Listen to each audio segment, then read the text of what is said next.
So the other day we were talking about our recursive formulas, our Allen wrench, right? It was like, this is a tool and it gets the job done. But I also told you that I had bought this unit to go with my barbecues in the backyard, right? And so I had gotten an Allen wrench and I had these really long screws and I was trying to put them in and it was taking me forever. And so then I was finally fed up. I was like, okay, you know what? I am not going to do this all day long. It's going to take me forever. And since I know what this tool is, right? It's got a hex shape on it. I know it's got these different measurements, and I know that I got to get it in that hex fit screw so I can turn it all the way. And since I know what this tool was, I was able to go down to Home Depot and do a little searching around to find a better tool, right? And that better tool is this one right here.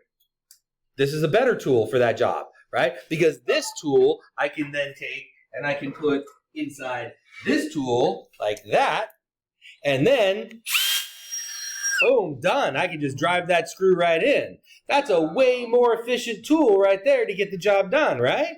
Okay. Now, the thing is I wouldn't have known to go and look for this right here if I didn't already know what this tool does, right? So I've got to know what the tool is in order to find the other tool, right? But once I have the other tool, and now I've got this, am I really ever going to go back to using this thing here? No, I'm really not ever going to go back there. Why would I? That's silly, right? That would just be painful, right? So that's what we're going to be doing today in today's math lesson, right? We started with a tool so that we could learn what it is and we could go, yeah, this is something that we can do something with, but why use this tool when we have that tool, right? Okay, perfect.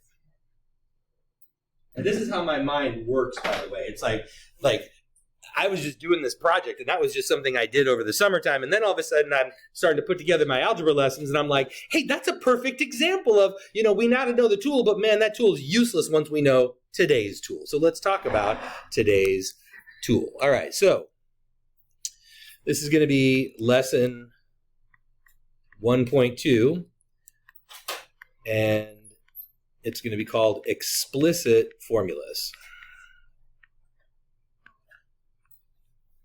So we had recursive formulas. Oh, thanks. Yeah. Explicit formulas.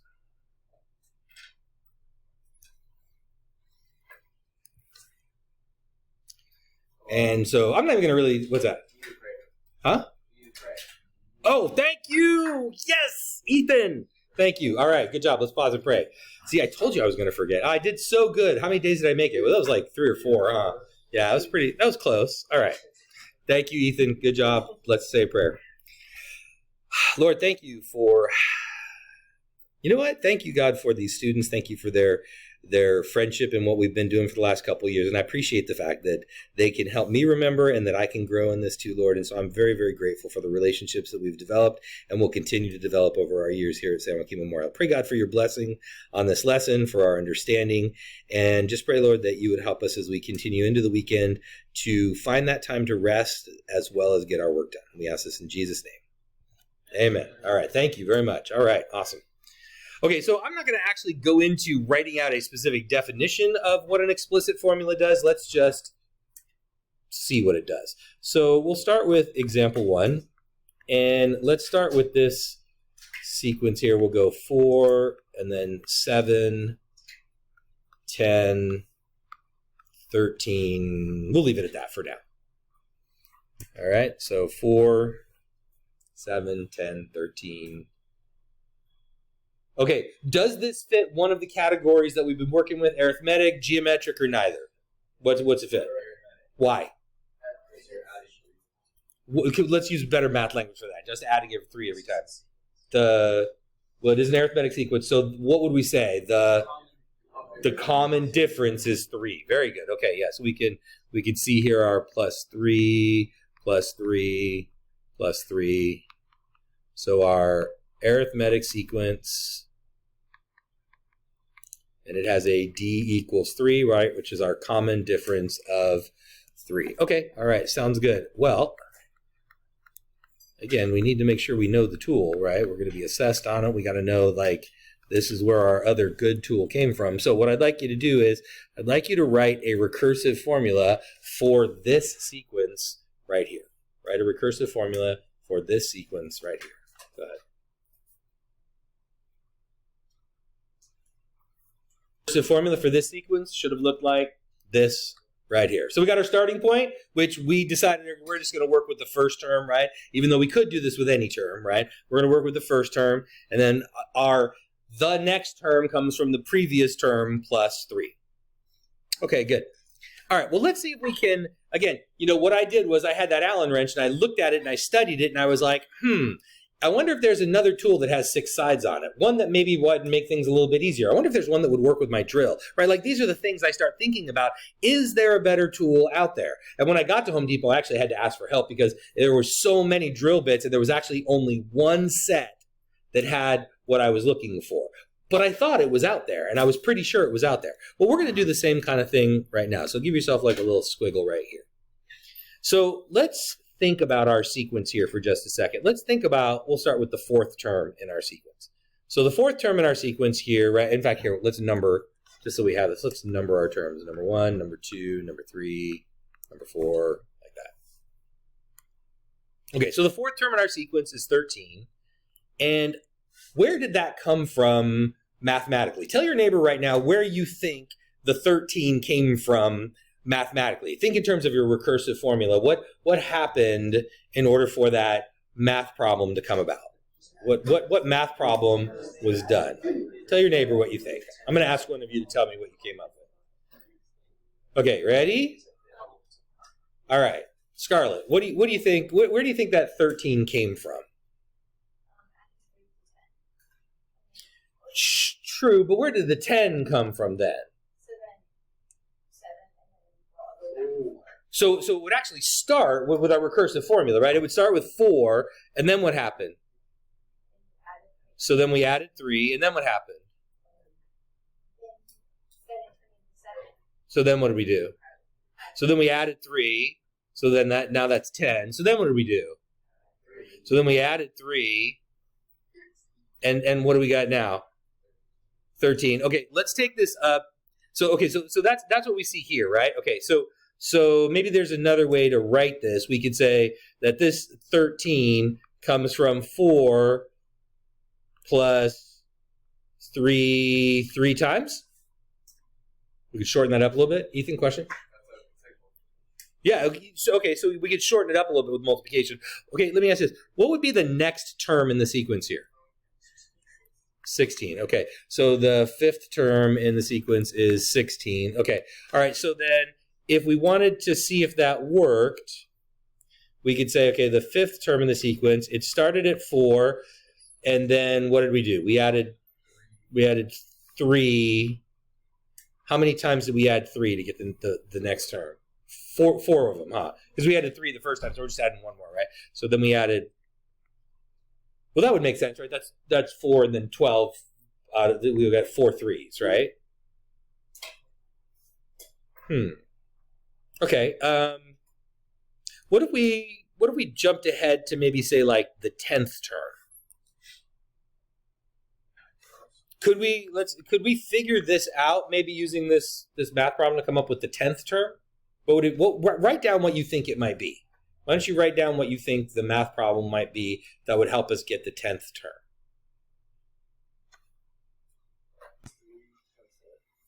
4 plus 3 times 10. Well, but except that it was 1 less, wasn't it? Right?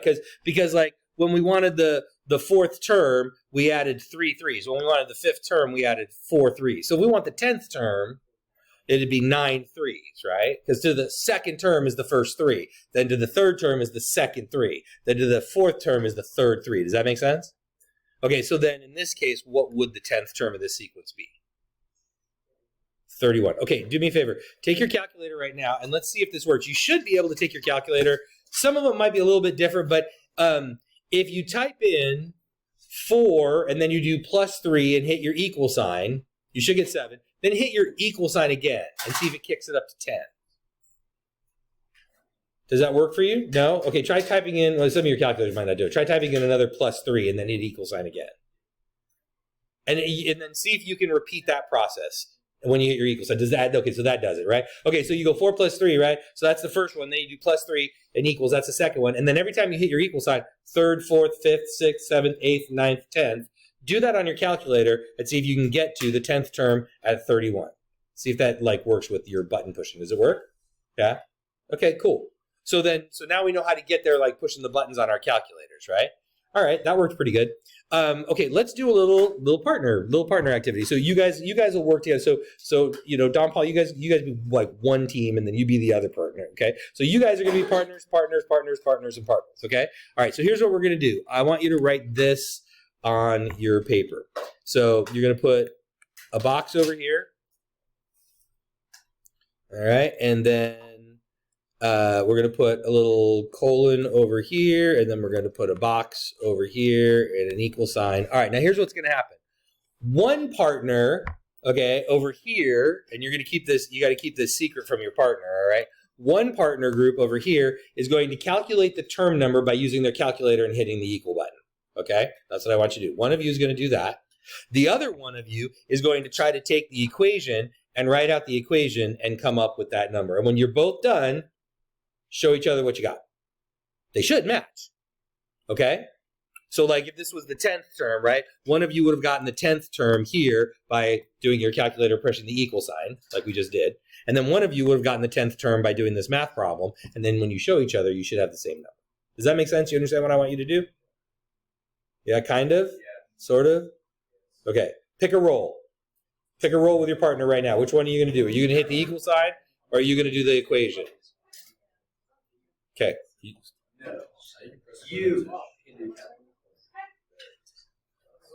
Okay, so which one are you doing? Are you doing the buttons or the equations? Okay, you guys are doing the equations. Okay, all right. Okay, I just want to make sure everybody knows what they're doing first before I give you the term. All right. Yeah, you don't want to see it. Yeah, you turn your calculator, you can still do it. Okay, is everybody ready to go? You got how you're doing it? One of you is doing the equation. One of you is doing the punching the numbers on your calculator, all right? Okay, let's find the 19th term in the sequence. The 19th term in the sequence, all right? Go ahead.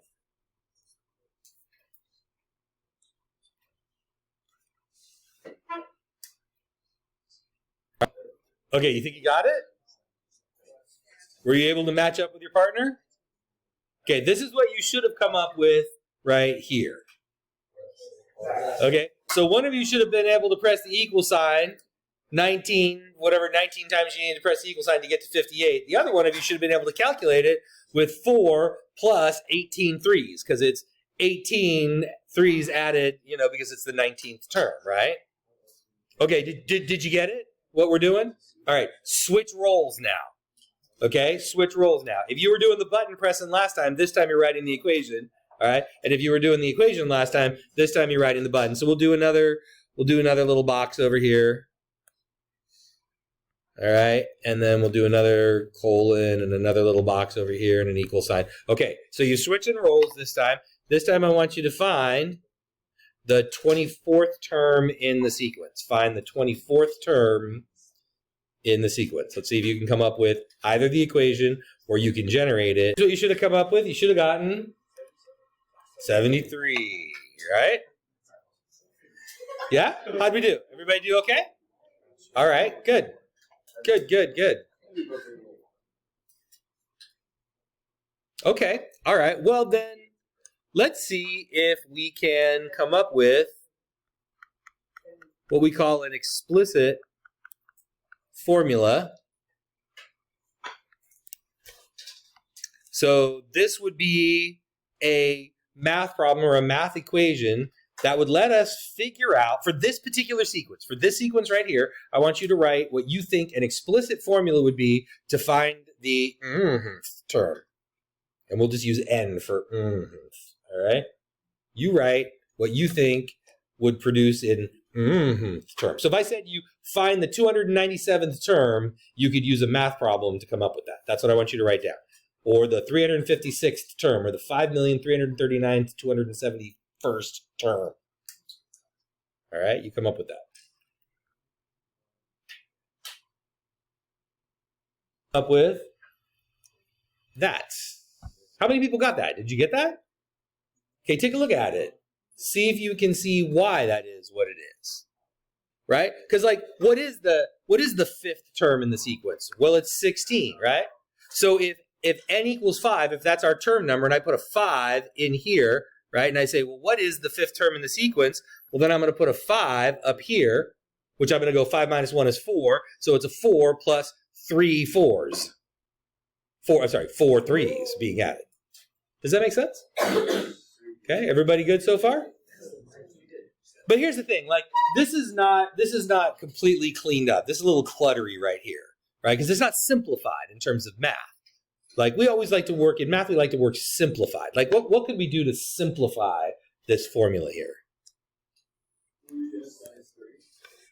Yeah, we could distribute, right? We could distribute the 3. That would be the first thing that we would do, right? So then that would be a sub n is equal to 4 plus, what'd you say was 3n minus 3? Okay. Can we clean that up some more? Yeah, we can combine like terms. What would we get? Okay, so a sub n. Let's write the 3n first, because then we can just do the math with the plus 1. Does that work? Let's try the fourth term in the sequence is 13. So the fourth term in the sequence is 13. Okay, so then we put a 4 in here. What's 3 times 4 plus 1 is? Hey, that worked good. How about the 19th term in the sequence? We know it's 58, right? Plug a 19 in here and a 19 in here. What's 3 times 19? 57 plus 1 is? Hey, look at that. Okay, cool. So this is what we call an explicit formula in simplified terms for an arithmetic sequence. Does that make sense? Okay, see what we did there? We started with our a sub 1 term. We figured out what our common difference was, right? And then we added to that our growing problem. Okay, let's write this in a generic sense right below it. So if we wanted to find any term, right, we could start with our a sub 1 term, and then we would add our common difference to that, and then we would multiply that by our n minus 1 term. And then we simplify that. That's a generic version for all of our arithmetic sequences. Does that make sense? Start with the first term and then add the common difference, n minus 1 times. Okay, all right, good. Okay, it's art time. All right. So everybody's going to need 2/4 of a piece of graph paper. So you guys are going to grab 3 sheets, all right? I'm going to give you guys 2 sheets. You guys 2 sheets. You can disperse them around.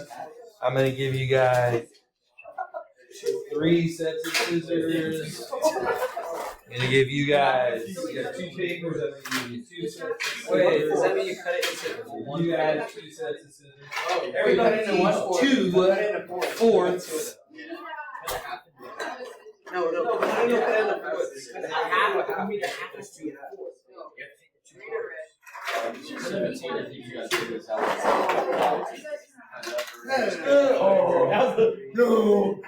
No one beats me. I don't even do that. Yeah. That's fine. How do I need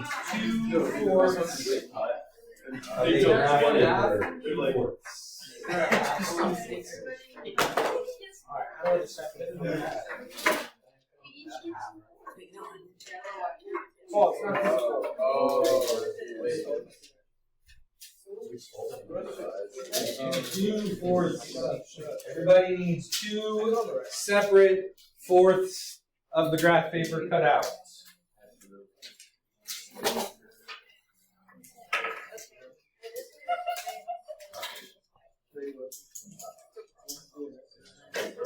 Okay, so we're going to make some notes on here. So I want you to write down here at the bottom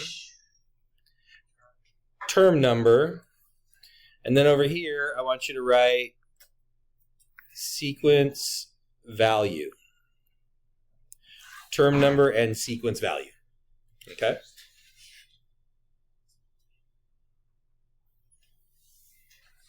All right, now what I'd like you to do is I'd like you to put points on the graph for the sequence. So find the term numbers and the value of the sequence. So like, for example, the first term in the sequence is what? What's the first term in our sequence?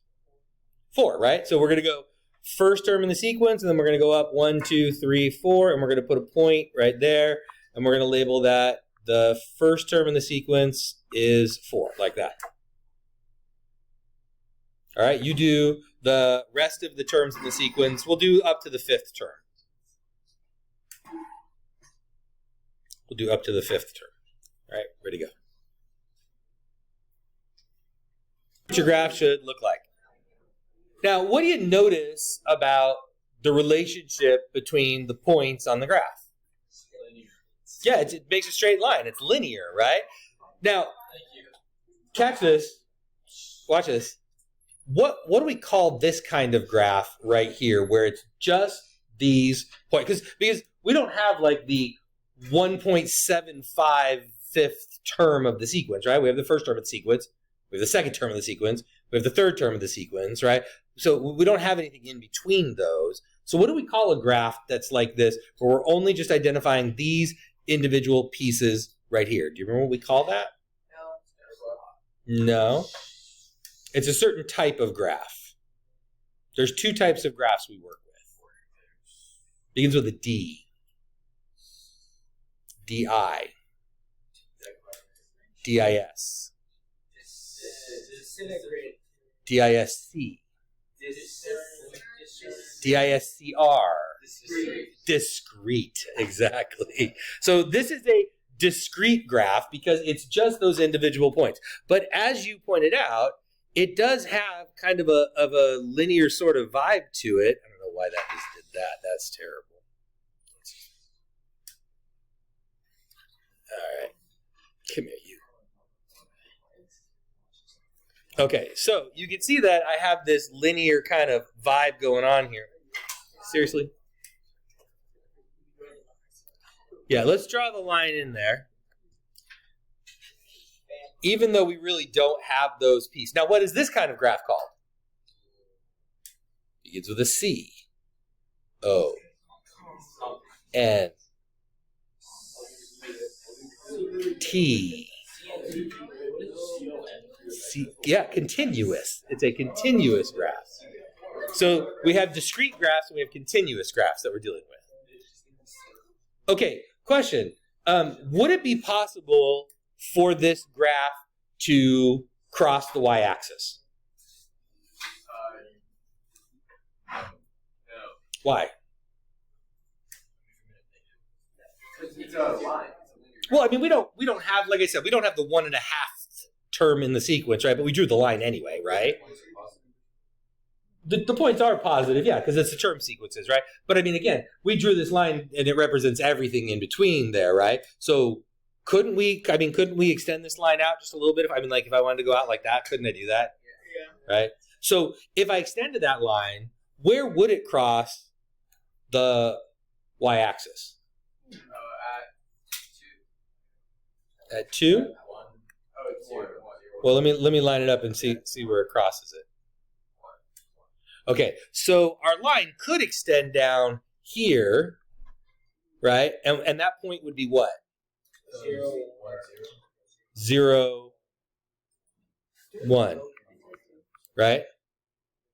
Okay, now this becomes an important concept that we're going to talk about. That sounds weird, but we're going to say this. This is something known as the 0th term.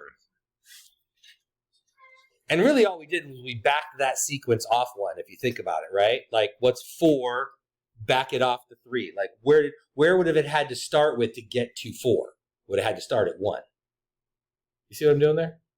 Okay, so that's something we call the 0th term, and it's a concept that we're gonna see play out again. Okay, all right, good. So we have this sort of linear relationship, right?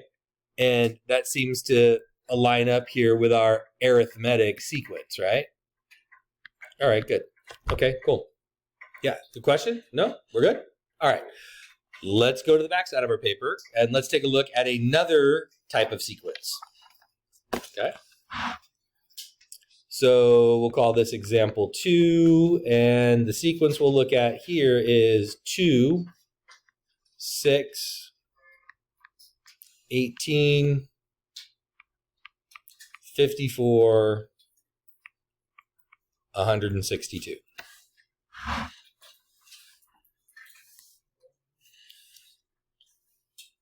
What do you think is going on here? Do we have a sequence that we can classify this, put into a grouping?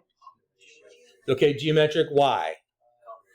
Common ratio of 3. Okay, all right, so we're multiplying by 3. Okay, good. So common ratio of times 3 times 3. We'll just do a couple of these here. Okay, so this is geometric.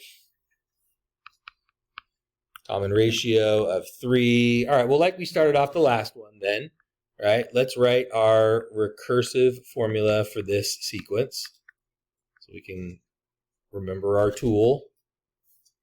Remember our roots. Where did we come from? Important to remember your roots. Go ahead and write the recursive formula for this sequence right here. But that right there, right?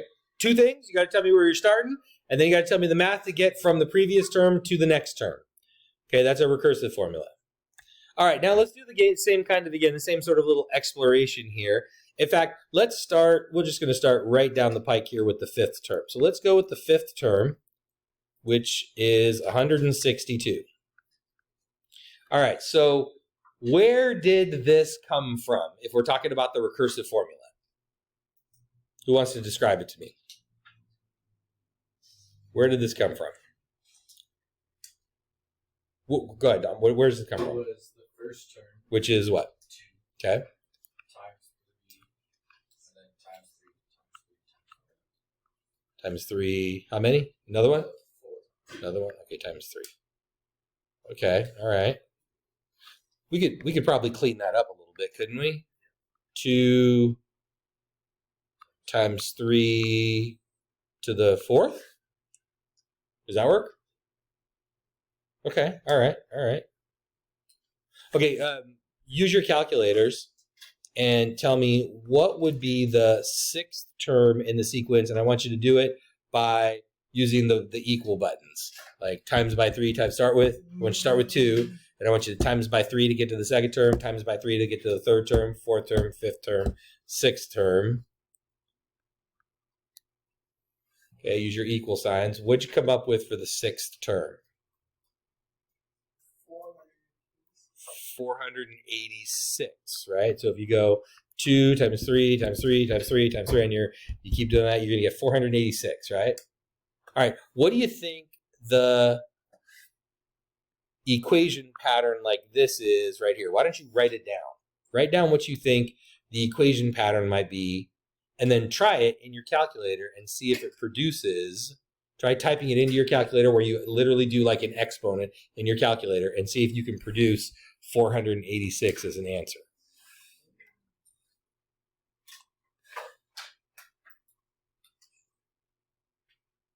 Should have come up with that right there, yes?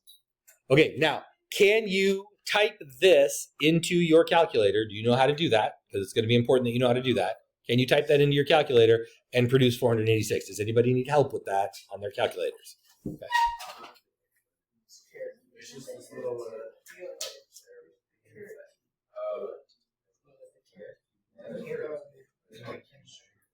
actually, no, I want that. What you want to do is you want to do 2 times 3 or 2 parentheses 3. I don't know.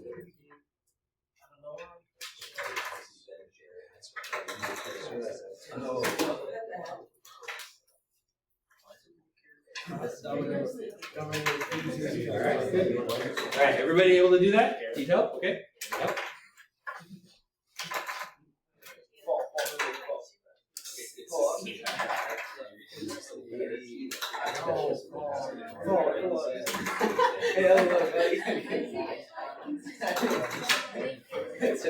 All right, everybody's good? You got it? Yeah. Okay, all right. Okay, good, because now we're going to do the same partner thing that we just did a few minutes ago. So, again, one of you is going to calculate it by doing the equal sign on your calculator, and then the other one of you is going to do it by writing the equation, all right? Okay, here we go. So partners up again. We're going to need a little bit bigger box over here this time.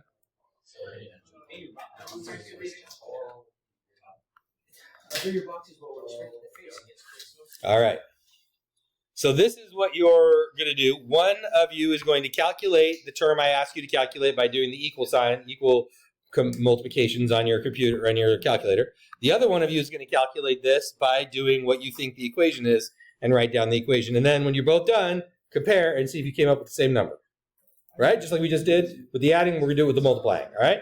Okay, let's see if you can use your skills to find, we'll start with the 9th term in the sequence. Okay, the 9th term in the sequence. Ready to go. Should have gotten 13,122. Yeah? Okay, cool. Switch roles. Switch roles. We'll do it one more time. One of you is going to calculate it by continuing to push buttons on your calculator. The other one is going to write out the equation. Let's find, you ready? You switch roles. Let's find the 12th term in the sequence. The 12th term in the sequence. Ready to go.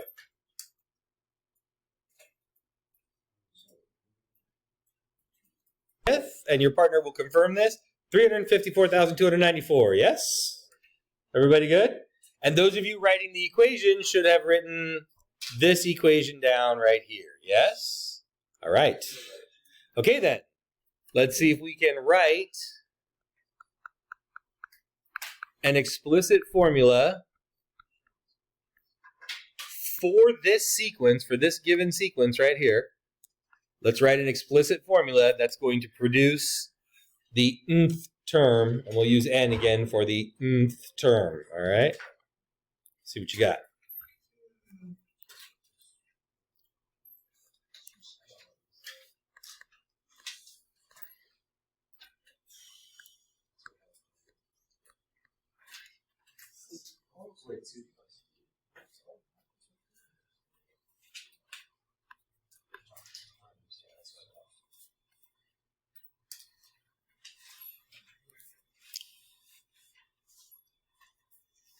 So for this particular sequence,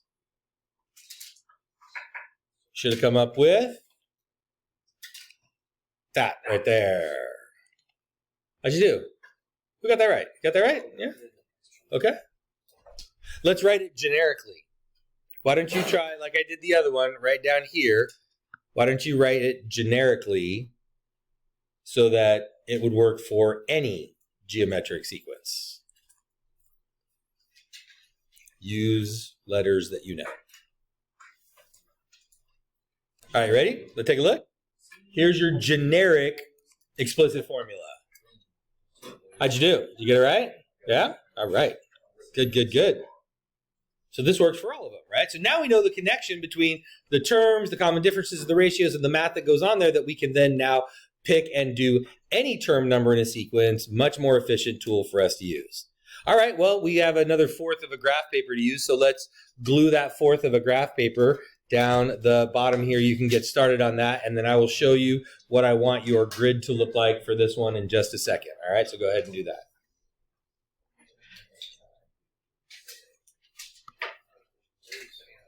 Okay, so for this one, once you get your graph glued in, so what I want you to notice is that I went every other line. So it's really, I'm counting by halves on the bottom. Okay. So I went every other line because I only need to go out to 5, or that'd be a total of 10 spaces out, right? So I went every other line. But then on every line going up, I counted by 3s. Okay. And you want to try to get your graph up here to around 54, 57-ish, something like that. All right. So let's see what you can come up with. Go ahead and do that.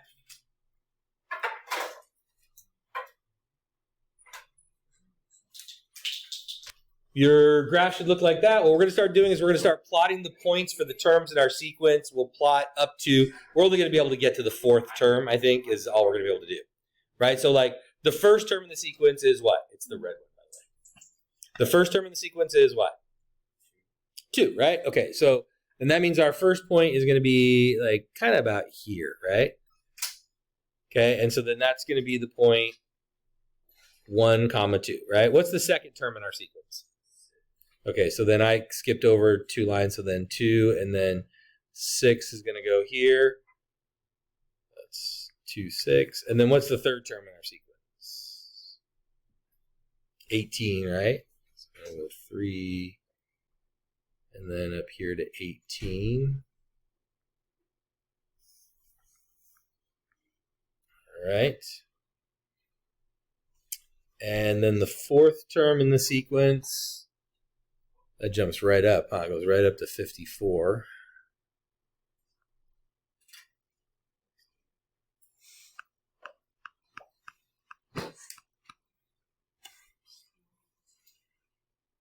Can you use your ruler to connect these points in one straight line? No, because this isn't a straight line, is it? This isn't linear. It's actually kind of curved, huh? You sort of like, kind of goes like this, huh?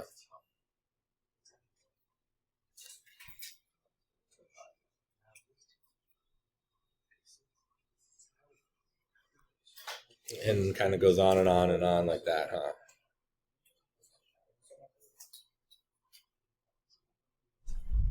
And even though the terms in the sequence are those individual points, that discrete graph, we want to try to think of this in terms of what is it, how are they related in terms of a shape? So this is kind of a curve, right? This curved-ish kind of line. Okay, question. Is it possible to have a 0th term with this one? It is? So if it's quadratic, then that would mean that it's going to, so you're thinking it's going to come down here and then kind of like do that? Okay, all right. Well, let's see. Let's start with the 0th term. What would the 0th term be in this case?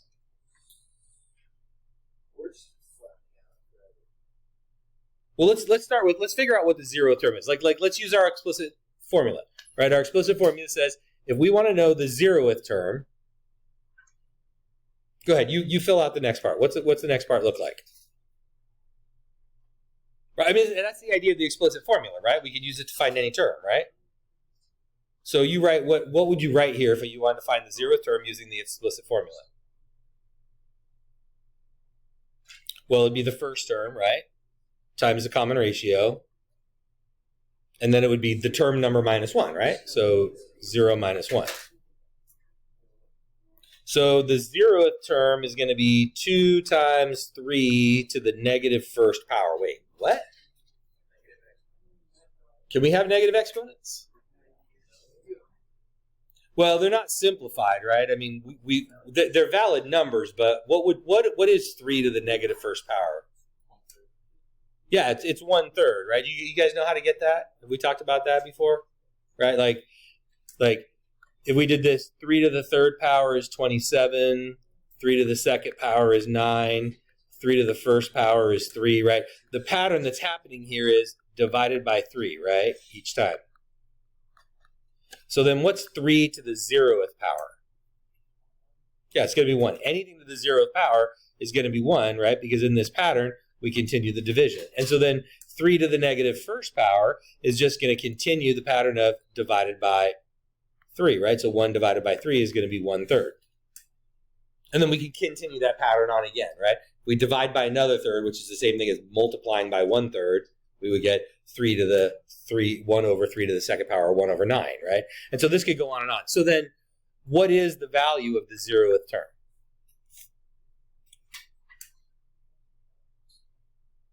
Well, it would be 2 times 1/3, right? Which is what? Yeah, it would be 2/3. Okay, so then right way down here, that right here would be 0, 2/3, right? That's our 0th term right there. So we could kind of connect that back here like that. Okay, so just for sake of argument, right? Because initially, Ethan, you had said that the graph was going to turn and do this, right? What if we just like now we're just getting into the kind of hypothetical math. What if we wanted to find the negative first term in the sequence? Could we do it? it would be 2 times 3 to the -1 minus 1, which would be -2, right? So then that's 2 times 1 over 3 to the +2, or what? 2/9, huh? Okay, what's higher up the y-axis? 2/9 or 2/3? Yeah, 2/3, right? Like if you're eating pizza, right? 2/3 of a pizza is more than 2/9 of a pizza, right?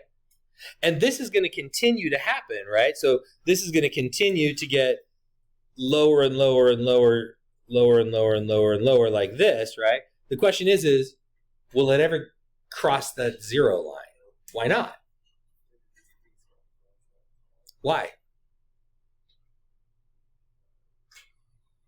Why would it never? Why? I mean, why, you would think eventually it just keeps going down. It's got to cross the 0, right? Because splitting something splits me in half forever. Never goes. It does go lower than 1. It just never gets to 0, right? Because what we're doing is we're taking a fraction of a fraction, huh? A fraction of a fraction of a fraction of a fraction. It's just going to continue getting smaller and smaller and smaller. But taking a fraction of a fraction of a fraction of a fraction of a fraction, it's never going to cross 0. Never taking the whole number, right? Well, you're taking a fraction of a fraction is what you're taking. You're never taking a whole number. So as long as you're not taking a whole number, it's always. I think I understand what you're saying. What you're not doing is you're not multiplying the number by 0.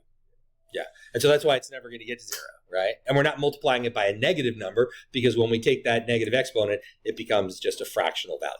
So that's the important thing to understand. So then we have this kind of looking thing right here. Now, anybody know what this graph is called?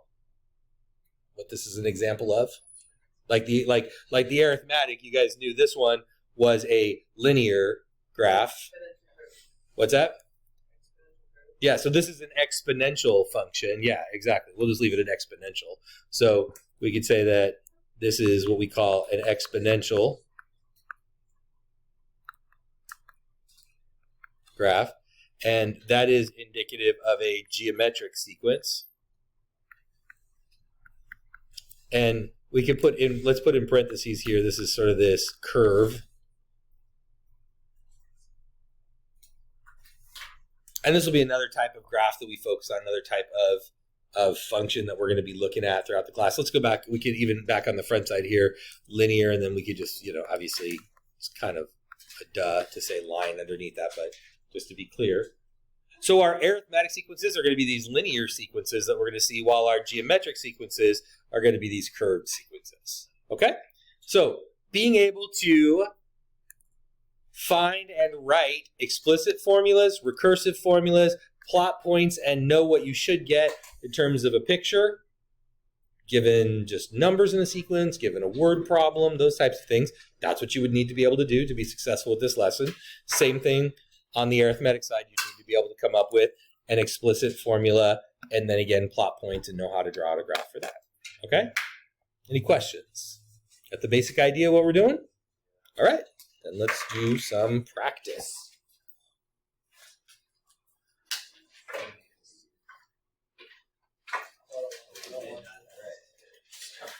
So this will be due Monday. You have the next 15 to start working on it.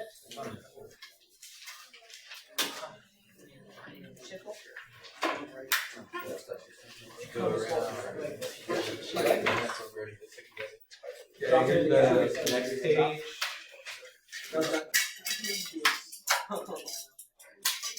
And then if you could have somebody please collect all the stuff and return it, please, up front here. Glue sticks, scissors. One more, which one? Oh, that's good. There's 5. Here, there's one more there.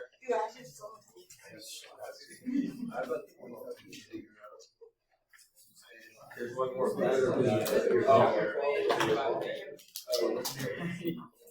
So rulers, glue sticks, scissors, back up front, please.